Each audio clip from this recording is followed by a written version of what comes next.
ہمارے مدرسے میں تو رواج ہی نہیں، ہم نہیں بچوں کو بھیجتے ختم شریف پہ، پابندی ہے۔ ایک آدھ جگہ پہ جانے کا موقع ملا، کہیں سے بچے آئے ہوئے تھے، تو وہ کیا کہہ رہے ہیں، وہ گھر والے وہ کہہ رہے ہیں پتر 2 سپارے اور پڑھو، اجے دیگ لیٹ ہے۔ تو بڑا مجھے تکلیف ہوئی، میں نے ان سے کہا کہ اگر آپ کے گھر میں بچی کا کوئی رشتہ دیکھنے آئے، بیٹے کا رشتہ دیکھنے آئے، کوئی ایم پی اے صاحب آئے، کوئی ویسے مہمان آئے، کبھی آپ نے کہا ہے کہ آدھا گھنٹہ بیٹھے ابھی ہمارا کھانا دیر لیٹ ہے؟ ہو سکتا ہے آپ یہ لفظ ادا کریں؟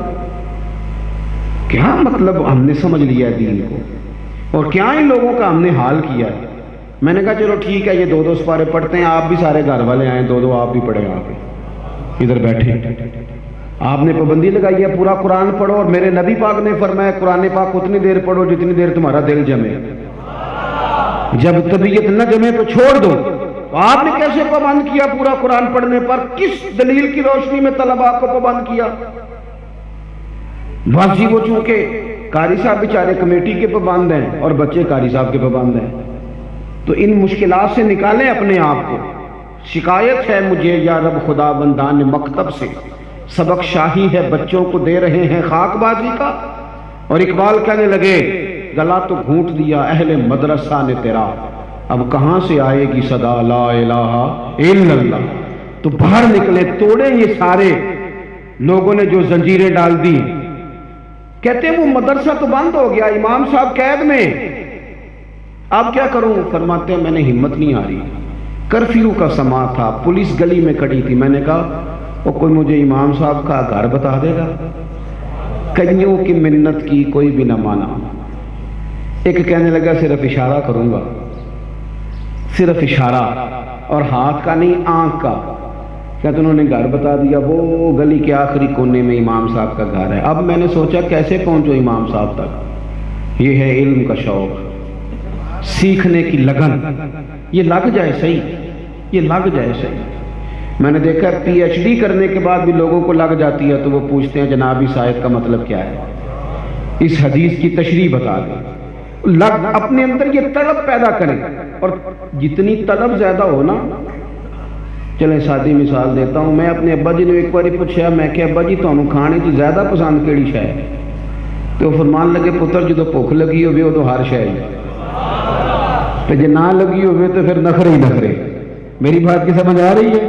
اگر طلب ہو نا تو پھر آپ جس استاد کے پاس بھی جائیں گے فیض ملے گا، اور اگر طلب نہیں، شوق نہیں، تو پھر بہانے ہی بہانے، پھر کہانیاں ہی کہانیاں۔ فرماتے ہیں کہ آنکھ کے اشارے سے کہا یہ گھر ہے۔ اب میں نے سوچا استاد صاحب تک پہنچوں کیسے جاؤں؟ پہلے سوچا پھل نہ بیچنے شروع کر دوں کہ بھئی پھل لے لو، پھل لے، امیر گھر کا بچہ شاید کوئی آ جائے۔ فرماتے ہیں پھر سوچا کہ پھل بیچوں گا تو ہر دروازے تک تو نہیں نہ جا سکتا، کوئی دروازہ کھولے کوئی نہ کھولے۔ پھر کچھ اور ذہن میں باتیں ہیں، پھر طے کیا، باتیں تھوڑی کرنی ہیں آپ سے، مختصر کرتا ہوں۔ طے کیا کیا؟ کہتے میں نے پگڑی اتار لی، کپڑے پھاڑ لیے، اور گلے میں مانگنے والا کاسا ڈال لیا۔ او سجنا یار مناؤن دی خاطر اساں کی پیس بٹائے۔ کہتے ہیں وہ میں نے ہاتھ میں پیالہ پکڑ لیا، دروازے جاتا، 1 دینار کا سوال ہے، 1 دینار کا سوال ہے۔ پولیس دروازے پہ تھی، امام محمد بن حنبل کا دروازہ آیا تو میں نے رو کے صدا لگائی، فقیر ہوں، 1 دینار کا سوال ہے۔ امام صاحب باہر آئے، نورانی چہرہ، سونا امامہ، ایک سونا دوجا منہ دا مٹھا، تیجے قاتل نین رسیلے۔ کہتے ہیں کہ وہ اس کیف کے ساتھ باہر تشریف لائے، اور جب انہوں نے آ کے 1 دینار میرے پیالے میں ڈالا تو میں تو رو ہی پڑا۔ میں نے ان کے ہاتھ چوم کے کہا، میں نے کہا سونیا میں تو بڑی دور سے چلا ہوں، بڑی دیر سے، دینار نہیں چاہیے، مصطفیٰ کا فرمان چاہیے، مجھے 2-4 حدیثیں حضور کی پڑھا دیں۔ فرماتے ہیں امام صاحب کی آنکھیں بھی بھار آئیں۔ فرمایا اس حال میں؟ کہ حضور میں روز مانگنے آؤں گا فقیر بن کے، سجنا یار منون دی خاطر اساں کی پیس بٹائے۔ کہتے میں خیرات بن کے، سوالی بن کے روز جاتا، 1 دینار امام صاحب ڈالتے اور چند حدیثیں بھی پڑھاتے۔ کہتے ہیں پھر جب میں بیٹھ کے رات کو یاد کرتا تو میری روح معراج کرتی، حضور کے فرمان پڑھتا تو باطن پہ نور اترتا، فرماتے ہیں اس کیف سے میں سبق پڑھتا رہا، سالوں بیتے، حالات بدلے، تلک الایام نداولھا بین الناس، رب دن پھیر دیتا ہے لوگوں کے بیچ۔ فرماتے ہیں نیا بادشاہ آ گیا، وہ امام صاحب کا عقیدت مند تھا، اس نے مدرسہ پہلے سے بڑا بنایا، امام صاحب کو بٹھایا مسند تدریس پر، کہتے ہیں پھر ہم نے بھی کپڑے بدل لیے، امامہ باندھ لیا۔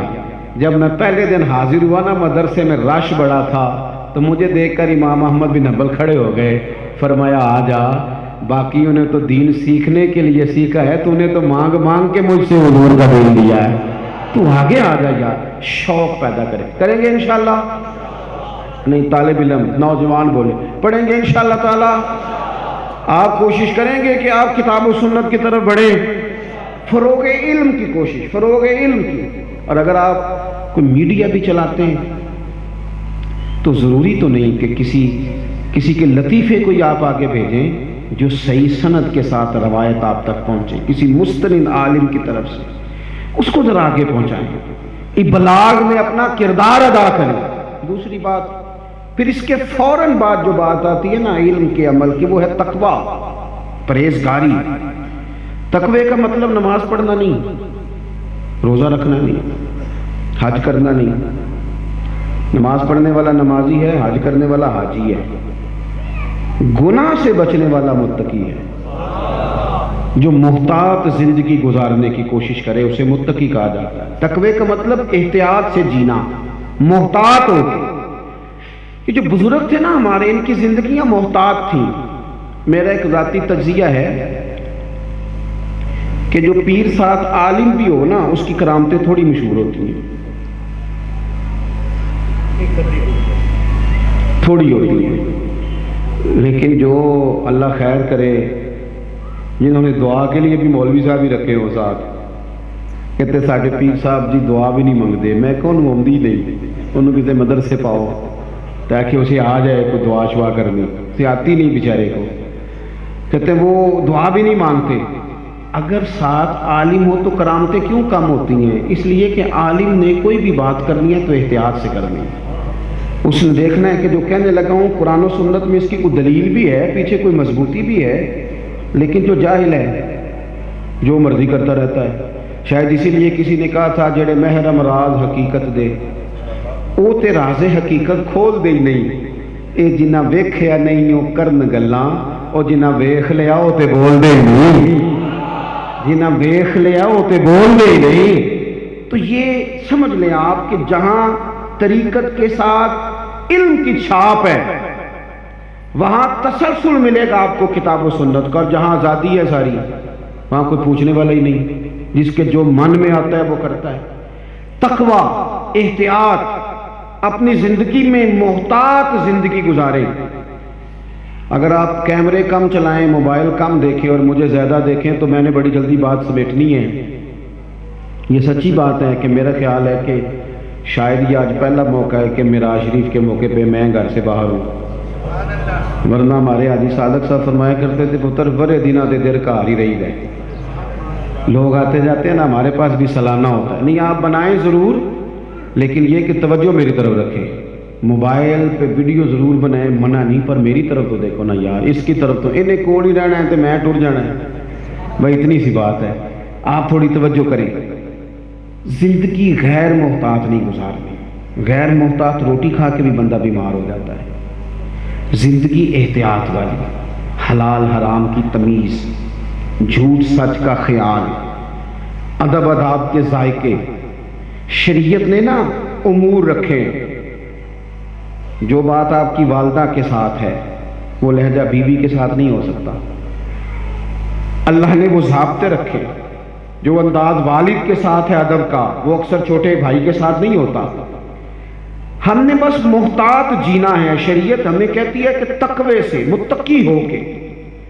حضرت عمر فاروق رضی اللہ تعالیٰ عنہ نے حضرت ابی بن کعب سے کہا تھا یہ جو اللہ تعالیٰ قرآن پاک میں بار بار تقوی کی بات کرتا ہے تو یہ تقوی کیا ہے؟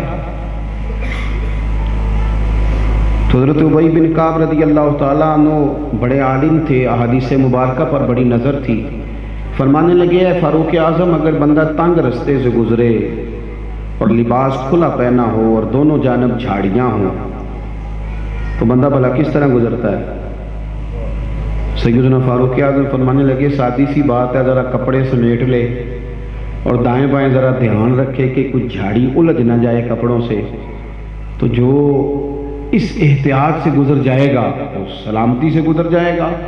تو حضرت ابی بن کعب کہنے لگے بس یہی تقوی کی تعریف ہے، دنیا میں دونوں جانب گناہوں کی جھاڑیاں ہیں، جو ذرا اپنے آپ کو سمیٹ کے گزر جائے اسے متقی اور پرہیزگار کہا جاتا ہے۔ زندگی احتیاط سے گزارے۔ یہ بھی بات ہو رہی تھی نا پیر علی حسین شاہ صاحب رحمۃ اللہ علیہ کی، ہمارے استاد صاحب فرمایا کرتے تھے، ایک ملاقات ہوئی پیر علی حسین شاہ صاحب سے، تو بڑا بہترین کھانا نا کسی نے پکا کے رکھا، سونا مرغن غذا، سمجھ لیں چھوٹا گوشت اور بڑے اچھے مسالہ جات ہیں۔ تو جب وہ آ کے سامنے پہ چنا نا تو پیر صاحب، پانی بھی رکھا ہوا تھا جگ میں ساتھ، تو پیر صاحب نے نا وہ پانی ڈال دیا سالن میں، فرمانے لگے اتنا مزے کا کھانا بندہ کھائے تو زیادہ کھایا جاتا ہے، پھر وہ نیند لاتا ہے، زبان کے ذائقے نفس کی خواہشات بڑھاتے ہیں، یہ کھاؤ روٹی بھی تھوڑی کھائی جائے گی، عبادت بھی زیادہ کرنے کا موقع ملے گا۔ یہ احتیاط ہے، یہ احتیاط ہے۔ اب تو میرے بھائی پرواہ ہی کوئی نہیں، پیروں کے شہزادے اور جناب ان کے لاؤ لشکر اور ان کے عشرت قدے، مرید بیچارے کو میسر نہیں مٹی کا دیا بھی، اور پیر کا گھر بجلی کے چراغوں سے ہے روشن۔ اور یہ بھی کہا اقبال نے کہ مرید سادہ تو رو رو کے ہو گیا تائب، کاش اس پیر مغاں کو بھی مل جاتی توبہ کی توفیق۔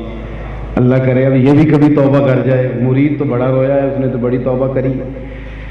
تو ہمارے بزرگ محتاط اب جب بندہ محتاط زندگی گزارتا ہے دنیا میں، محتاط وقت ضائع نہیں کرتا، اللہ کے حضور حاضری دیتا ہے، پھر اسے قیامت میں انعام کیا ملے گا؟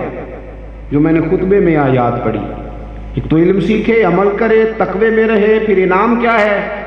یوم نحشر المتقین الی الرحمن وفدا، فرمایا متقی لوگ جب رب کی بارگاہ میں پیش کیے جائیں گے تو وہ رحمان کی بارگاہ میں مہمان بنا کے پیش کیے جائیں گے، الی الرحمن وفدا، پیش بھی رحمان کی بارگاہ میں ہوں گے اور مہمان بنا کے پیش کیے جائیں گے، مہمان۔ وَنُسُوقُ الْمُجْرِمِينَ إِلَىٰ جَهَنَّمَ وِرْدًا، اور یہ جو مجرم ہوں گے نا انہیں دوزخ کی طرف پیاس سے ہانکا جائے گا، پیاس سے۔ متقی لوگوں کی جو آخرت ہے نا ہمارے ہاں، بس میں بات ختم کرنے لگا ہوں، ہمارے ہاں نا ہمارے لوگ بھی غیروں سے متاثر ہو کے بعض باتیں خوف والی کرتے ہیں، مر جائیں گے، قبر بند ہے، کھڈا ہے، بھئی اس میں کوئی شک نہیں، قبر کھڈا بھی ہے، گڑھا بھی ہے، مجھے آپ کے اعمال کا نہیں پتا اور آپ کو میرے کا نہیں پتا، دوسروں کا ہمیں شک ہوتا ہے، اپنا پاک ہوتا ہے، مجھے پاک پتا ہے کہ میرے اعمال کس طرح کے ہیں، اور اگر ہیں تو کس معیار کے ہیں، سمجھ رہے ہیں آپ میری بات کو؟ اگر تو اعمال کھڈے والے ہیں تو پھر خدا نخواستہ اللہ معاف کرے کہیں کھڈے کا فیصلہ ہو نہ جائے، اور اگر اعمال وہ ہیں یوم نحشر المتقین، پرہیزگاروں والے، ادھر دیکھو نوجوانوں، تو پھر قبر کھڈا نہیں، پھر قبر باغ ہے۔ نہیں آپ سمجھے نہیں میری بات۔ ایک سوچ یہ ہے، یہ دیکھیں میں کیا کہہ رہا ہوں، ایک سوچ یہ ہے کہ مرنا ہے تو گڑھے میں جانا ہے، بند ہے، آکسیجن کوئی نہیں، چاروں جانب، ایک سوچ یہ ہے، اور ایک سوچ یہ ہے کہ میں نے مرنا ہے تو باغ میں جانا ہے، باغ میں جب کسی کو پتا ہو کہ میں نے یہاں سے اٹھ کے باغ میں جانا ہے تو خوشی خوشی جائے گا کہ پریشان جائے گا؟